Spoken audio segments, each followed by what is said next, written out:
What up? Welcome back to the podcast. You were here with Just Checking In and your two favorite co-hosts, Uncle Don Don, yours truly, everybody's favorite uncle. And I have some cross between like Spinelli and Michael Myers. If they had a love child, it would be my co-host today. That is. Mr. Qualified, how y'all doing? That is crazy. I think that might be the most insultish Keith Lee variant that you have called me thus far. I don't know. I think I've said worse, but a little Michael Myers Fashion Week with a little touch of Spinelli. I'm kind of into it, actually. Michael Myers Fashion Week is insane. I didn't think that's what this was given, but the more I look at myself in this camera, I can see it. I I like in that.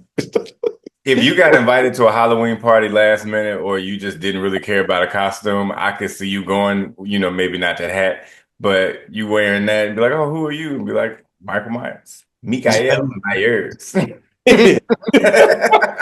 Just have this button up and the mask and just call it call it a day. Honestly, knowing me, I would probably wear this hat with the mask, and I most definitely would make it fashionable.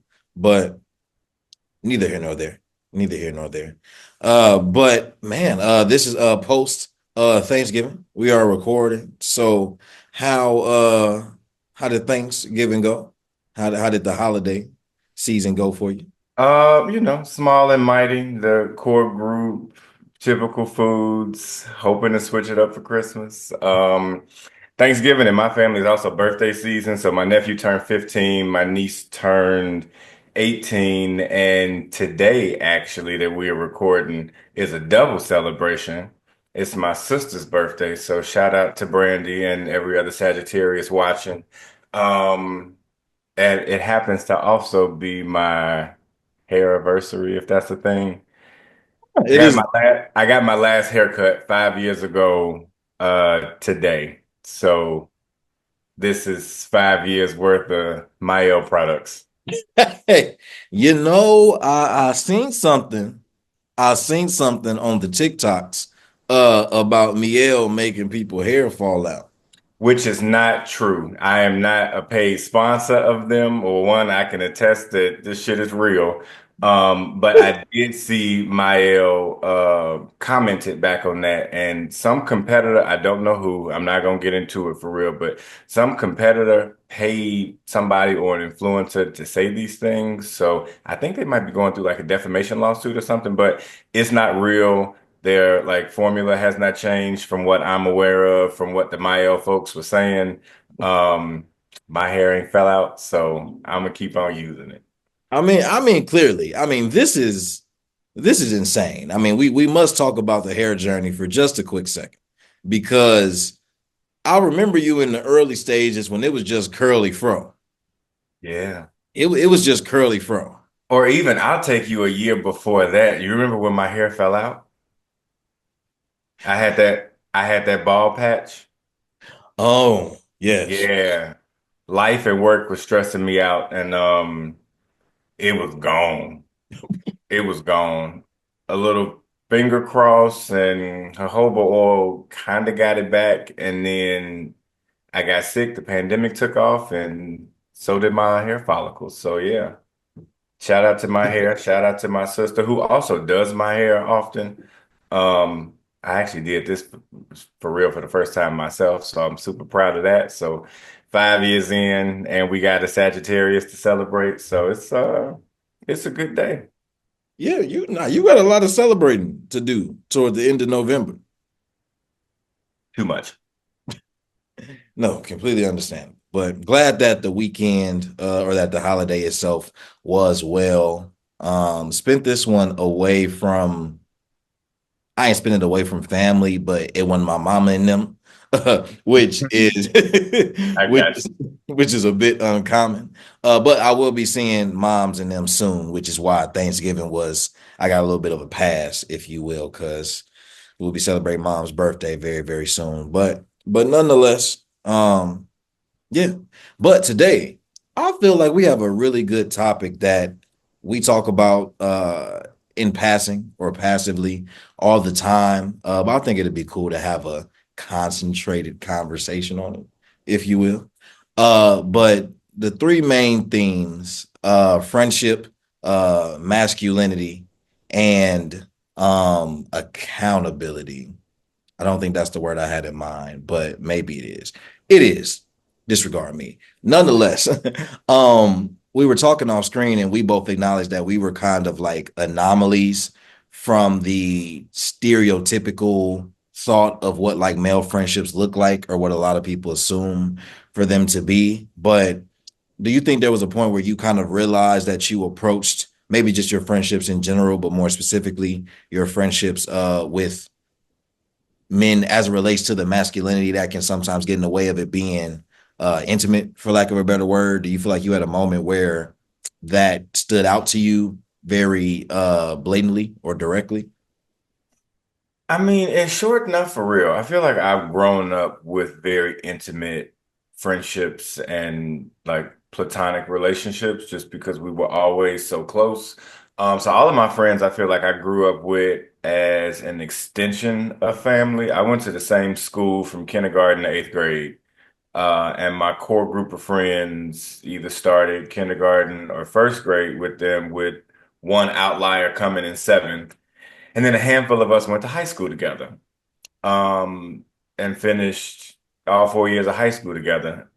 So just by proximity, I've been close to my friends, um, and was never really told, male friends in particular, never really told like, this is not right or this is wrong and this is what you should do or this is what you shouldn't do.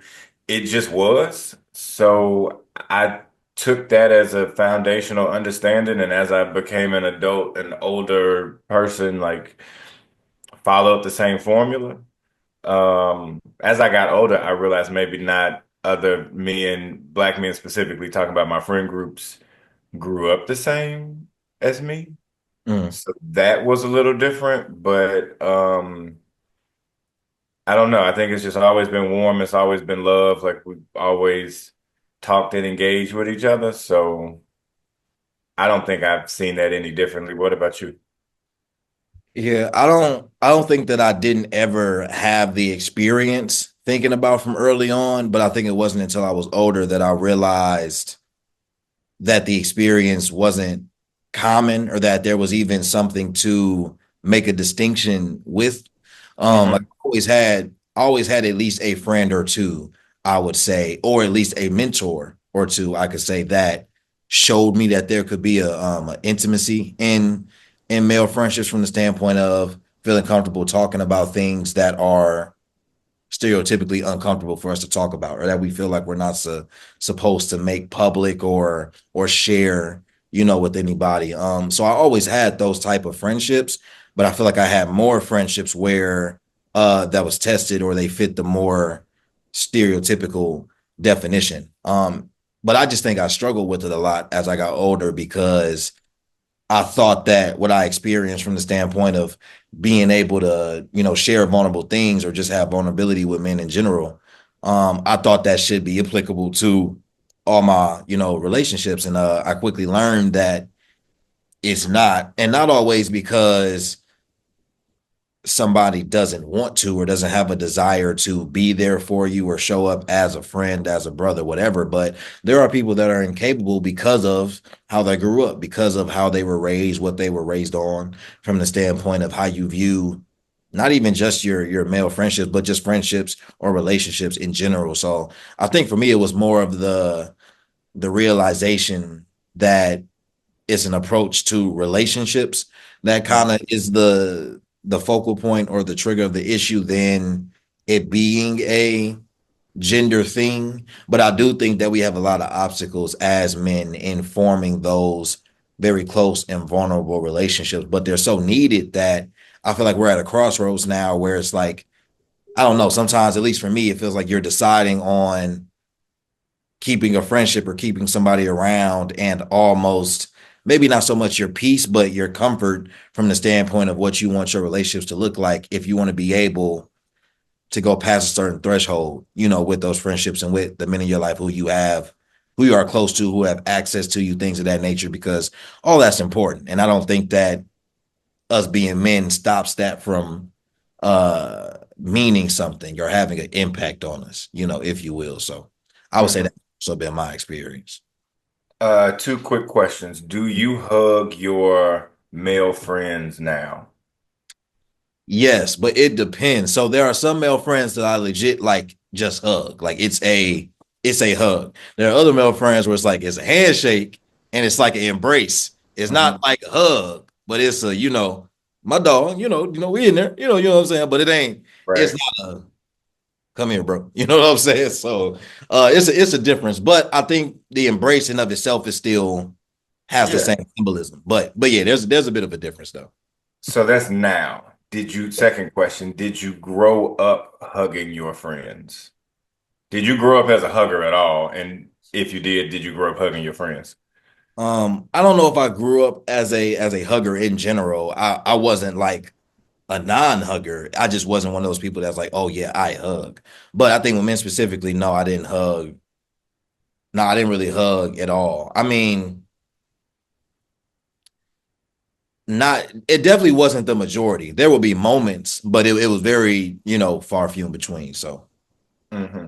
yeah. I grew up with a good Southern family, right? Like, I mean, my parents are born and raised in Chicago, but grandparents being from the South.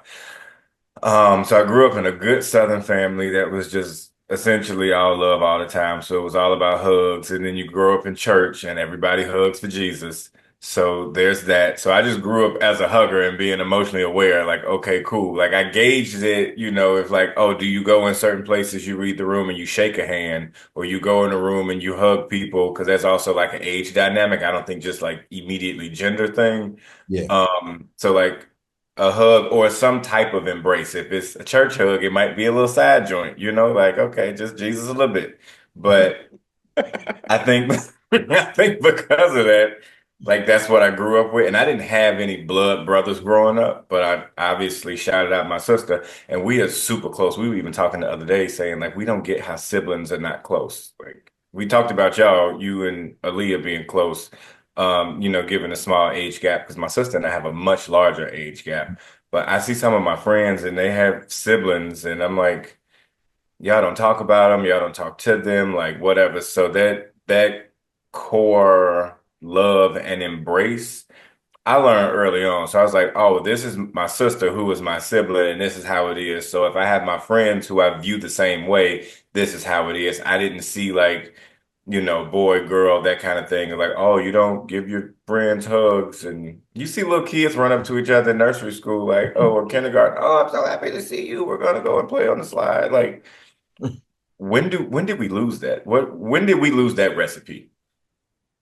I think that I think that kind of naturally happens when it is about I don't know if it's so much about being cool, but I think there's this aspect of like whether it's the mystery, whether it's the independence, there's something about not needing others that has this appeal to where it's like, oh, I don't need to like I I don't know. It's this weird thing about I'm not gonna go out my way to like show affection or emotion toward somebody else, and that makes me feel a way about myself. Like it adds this confidence because maybe it's tied to validation. Maybe it's tied to this idea that if I'm so concerned about wanting to acknowledge people and do this, that, and the third, then maybe I'm getting looked at a certain way. Or some people just want to be the star. And so it's like I just want people to come to me because I prefer Hmm. for it to be that way in my life. I don't know. And there are people that are genuinely like that. And not that they're malicious people. That's just kind Right. of how they view themselves. So I think it gets lost somewhere in when people decide like what's cool, what's not cool, what fits into their aesthetic, even for lack of a better word, if you will. But yeah, it is a lost recipe. And I don't know, that sucks. And I think that men being conditioned a particular way in society just makes it that much more difficult for us because there's already so much that we're overcoming. But whereas in you would think that having a male community would be the exact thing you need when you think about how we're conditioned in society, that community in and of itself is still conditioned to kind of support and even hold accountable in a very particular way that's not always beneficial or healthy. And I think a lot of men like genuinely struggle with that, especially the more they start to learn and think for themselves, and it becomes not so much who's around you, but it becomes more about you picking who you have around you. I think that's a really big transition that isn't really a conversation, but there's this distinct point where you only know what you know. So if you grew up with a certain amount of people, or if you grew up with certain types of people, like that's what you know. So you have no idea that there's more to learn. There's a different approach to take. But you reach a point where you can choose, like, yeah, this is what I know. And this may be my family, or I may have this type of relationship with them, but it doesn't align with where I am. And I can choose people who align with where I am to make my life that much easier from that perspective of community and people having access, whatever the case may be. So I don't know. Like, I don't know where it gets lost, but I know there's a point where I feel like men they start having to make that decision because you're going through the process of evolving and growing and figuring out that there's more to life and more to the world than what you knew for the formative years of your life, if you will. Mhm. So, yeah. You mentioned accountability in the like male friendship and stuff like that. I'm wondering what type of accountability were you referencing? Because I thought of a couple different kinds in my head. So what's accountability look like in that situation? Yeah, I think there's a spectrum. I think there are different, like you said, or like you alluded to, I think there are different aspects of accountability. I think there's this like base level accountability of just being able to, keep your homie, keep your friend, keep your brother on the straight and narrow, whatever that is for y'all. So the basic understanding of right and wrong, and being able to tell your friend like, yo, that was wrong, or yo, you wrong. Then there's a different level of accountability that comes with how well you know a person. So like if you if you know a person's baseline really well, and you genuinely know who a person is through experience, through stories, through shared interactions, whatever, there's another level of accountability in my mind where it's like I should kind of be able to not so much say that you're wrong, but I should be able to call you out, and have a tough conversation of like, hey, this go past right or wrong, but like you doing this intentionally now, or you did this and maybe you didn't realize, and maybe you did, but how long are you gonna do something that you know is detrimental? Like that type of accountability. And I think, somewhere in between the first and the second one, there's a lot of different, layers where it can fall. But I would say those kind of create the spectrum of the accountability that I was referencing. But essentially, just being able to challenge and push your friend, and not be a yes man, essentially. So, so yeah, I would say that spectrum of it. For sure, because I think you need so people hear accountability wrong, right? Because if you do some wild shit and I need to check you, call you out, or call you in, there's a chance that you would be like, you ain't got your shit together. Why are you coming at me, right? It's this whole like, don't throw stones at glass houses. Yeah, But if we talking accountability, if we talking friendship, and dare I say brotherhood, right? Fraternal or otherwise, I should be able to have some level of emotional accountability with you. I should be able to have some moral accountability with you. I should be able to have some accountability on your actions because I'm seeing things that maybe you don't realize that you were doing because I'm an outside perspective. Am I a perfect person? Absolutely not. So when, I fall short, by all means, be like, Donald, what's going on? Like, you gotta clean this up for real. Then I'm not gonna be like, well, you don't have it together, so you don't need to talk to me. And I think that's where, in friendships in general, I think that's where a lot of it falls. But I think from how men have typically been socialized, that, we hear something less than desirable, we are the ones that's supposed to fix our problems. You don't need to come in and have some level of care and support and all of these things because we got to be tough and we got to be all this other nonsense that doesn't make any sense, right? But I think that accountability definitely comes in from actions, but more importantly, if you my friend, if you my brother, it needs to come in some emotional accountability as well. yeah, and you make a great point because accountability, the ability to hold somebody accountable, isn't based in perfection.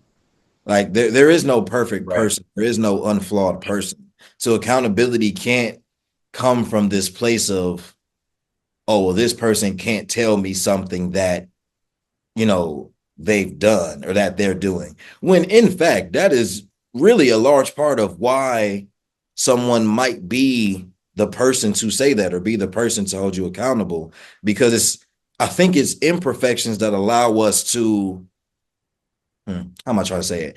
I think somebody's imperfection plays a large role in whatever aspect is within that like wants to save somebody else. Like me knowing that I'm imperfect, like when you think of a parent is always going to try to, you know, protect their child or stop their child from making the same mistakes that they did because Mhm. they know how that feels. So their imperfection makes them want to save the other person. In essence, you can look at the saving as holding accountable. Mhm. Three, because you want somebody to understand the consequences and the repercussions so much that either you know what you're getting yourself into if you're going to do something and you know what you're going to have to handle, or avoid it if you feel like that's something you're not going to want to handle or you don't want to be perceived in a certain capacity. But I agree with you that I think because people feel like if everybody's going to have the approach that, oh, you can't tell me nothing because you ain't got your stuff together or whatever, then we not really listening. We're not trying to be taught nothing. We're not trying to hear nothing, which I think is sad because I think accountability is also how you gain knowledge in a certain capacity on a certain level. Yeah. Because learning how to be accountable just goes into decision making. It goes into strategic thinking, and those are all things that are applicable to everything in life. So you don't have to make it that deep, but if you want to think about how it's correlated, accountability is learning. And if you don't want to be held accountable, then you don't want to learn. And if you don't want to learn, as in any friendship, that's kind of like, I don't know how many friendships I want where we're gonna be closed minded forever. But when it comes to men specifically, I think as I get older, a part of me is realizing like I don't think I can afford to not have men around me who, it's not even so much about just being like minded, but can we challenge each other?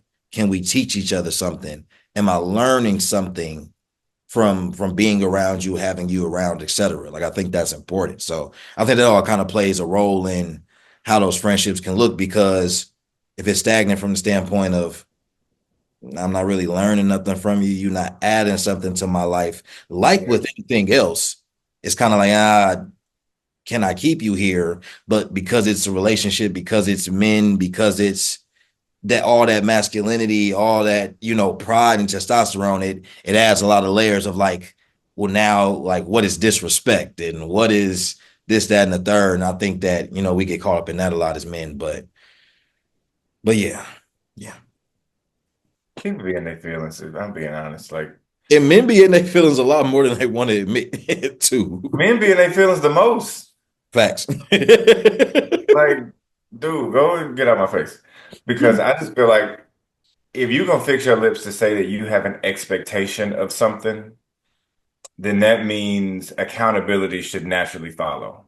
It's a whole lot of, excuse me, it's a whole lot of people out here that are allergic to accountability, and I don't understand it. If I see that somebody or something is kind of trying to be that accountability filter, and you like, then we not gonna have much of a relationship. I may not write you off, but I'm definitely not about to get closer to you. I'm gonna keep you right where you are because I see you for what this is and what this is not. No love lost, but I'm definitely not adding to your pot right now because what the hell am I doing that for? I'm just pouring water in a cup that's got holes in it at that point. So I do not understand why people are so allergic to accountability, because you cannot say that you expect something and then like, oh, yep, it's gonna happen like it's magic. Like, no, that means you have to have some type of check-in for that expectation. If I expect you to get on for this podcast at a certain time and that time passes and I go, well, didn't hear from Qualls. No, it would be up to me to keep our agreement accountable to say, hey, you still ready? Right? It's just something Yeah. as simple as that. But I don't know why people think that this is so foreign that they just don't understand accountability. Yeah, and me and you agree on that because I think the aspect of trying to communicate through a missed, like whether it's a miscommunication, whether there's a difference in expectation. Like you don't know that without communicating. So I think for some people to, like you said, just kind of assume and go off of, oh, well, this didn't happen or they didn't do this. So yeah, that's just it, or that's what it means. And as much as they're allergic to accountability, it's almost like they're allergic to communication as well. Because like I just don't know how you I don't know how you're communicating, or I don't know how you're not communicating, but then being able to like formulate an emotion and say, I feel this way toward a person, even though you have no type of clarification, no type Right. of confirmation that what you feel is indeed like what they intended, is even giving them a chance to understand that that's what happened and having the opportunity to rectify it. Like, will they apologize? Do they not care? You have no idea because you didn't even ask them. And like I said, a lot of people kind of operate from the standpoint of, well, they would, well, they would, well, they Mm. would. And it's like, but at some point in time, somewhere in there, you would have as well, or you could have as well. So yeah, I don't know why people do that. But to another point you made, that idea of how the friendship or how the relationship can change. How have you navigated when you've had to make that decision of, I don't think I can get closer with this person because we don't have the same baseline as it pertains to being able to hold ourselves accountable, and even maybe the investment in said relationship or said friendship, where I'm going to ask to be sure and not just assume based off of my expectation, whether that's me holding myself accountable or you accountable. I'ma just let it be. But because it didn't go down the way I thought, it just must mean the worst case scenario. Yeah, I don't like to operate in assumptions. So I'm the person that if I want to know something, I'm gonna ask it. If I want to say something, I'm gonna say it.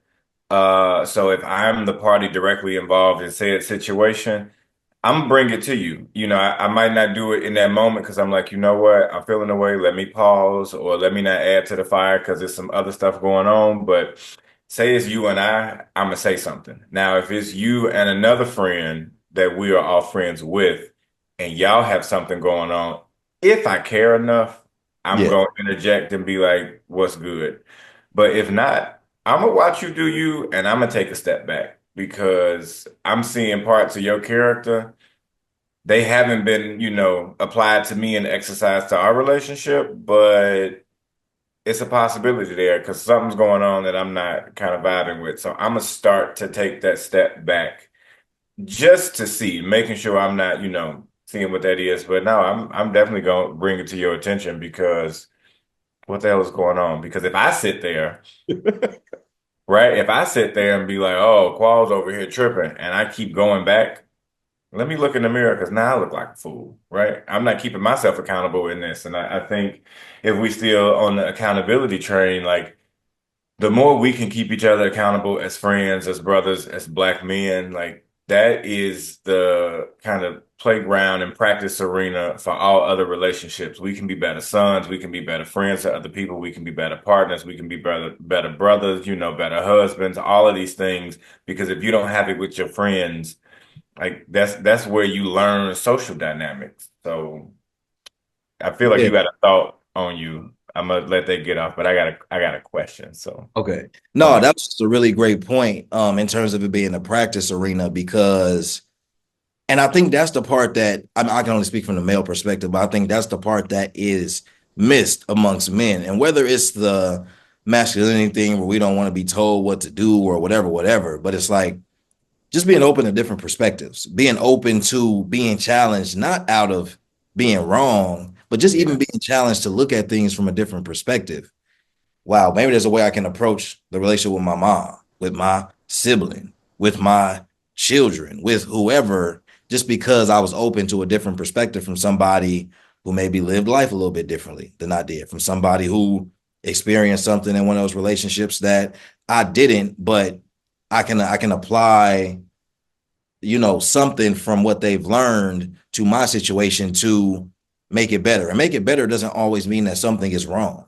But why not just always want to be better? And I think that that's something too that men struggle with is when something gets presented or suggested, the immediate thought is, oh, well, must be doing something wrong or something ain't being done right since you telling me about this other way that I can do it. But nah, it's just there's just different type of ways you can approach things in general. So having all those things in your arsenal, I think just makes you better equipped to be able to decide, okay, how do you want to handle it? Do you want to handle it aggressively? Do you not? Do you want to handle this particular thing diplomatically and this particular thing aggressively?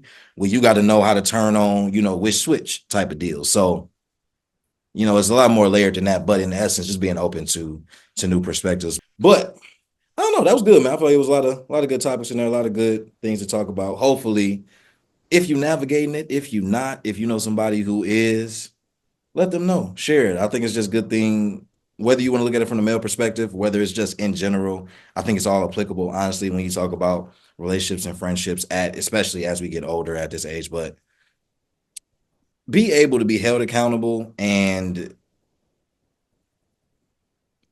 keep people around that allow you to hold them accountable.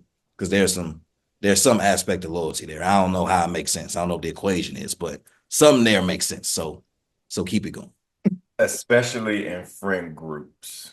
We've been talking about this on some Ooh, one-on-one, yeah. but especially in friend groups because somebody's got to keep it together. And I, for one, do not nominate myself as tribute to be the one to do it for the group of us. But You yeah, don't you don't nominate yourself as the glue. mm-mm. I don't want to be the glue. I don't want to be the rubber cement. I don't want to be the paper mache. I don't even need to be a staple. Okay. Let me just be here and hope that y'all can get it together. You stupid dude. I ain't got it. My glue don't stick no more. So expect me to show up and have a good time, but this is not a healing circle led by Donald. Although you do look like you lead healing circles. The non-traditional medicine looks like that's right up your alley. I could see it. But until the next time y'all see us on y'all screens, we will catch y'all on the next episode. We are approaching 50, just so y'all know, in case y'all haven't noticed. We planning something, we getting something ready for 50, but just know 50 on the way. So be prepared. But until next time, we'll catch y'all next episode. Peace. Peace.